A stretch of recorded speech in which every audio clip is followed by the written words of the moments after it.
How to blur a license plate in Premiere Pro. Let's get into it. Let's start by selecting the clip that we want to blur the license plate of, and then head up to Effects, and then come down to the search bar. We need to search for blur, and we want to drag the Gaussian blur onto our clip. We then need to go into Effect Controls, scroll down, and then zoom in on our license plate.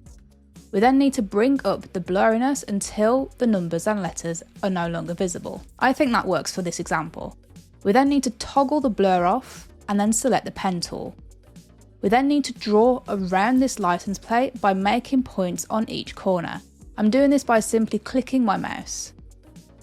We can then finish the selection by clicking on the first point, and then we can come back over to the effect and re-enable it.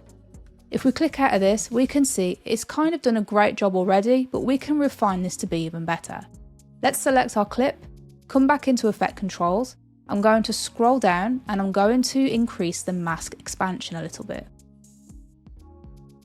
Once I've done this, I'm now going to increase the mask feather a little bit. If you increase it too much, it will make it invisible.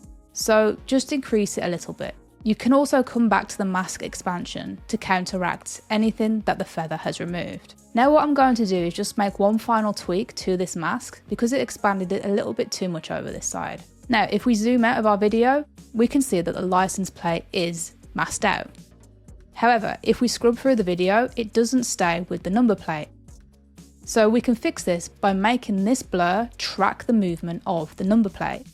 If we just scroll down, you should see mask path under your mask setting.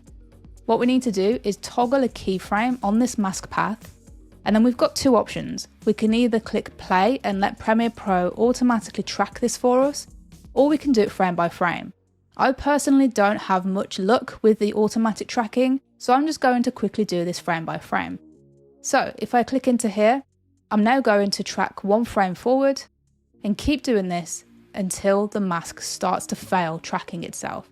As we can see there, it's revealing the number 2 on that plate there. I'm going to continue tracking forward like we were just before, and I'm just going to bring this over once again like so. Now, I do think that Premiere Pro should be able to handle the rest of this by itself, so I'm going to click on the play button to track the selected mask forwards.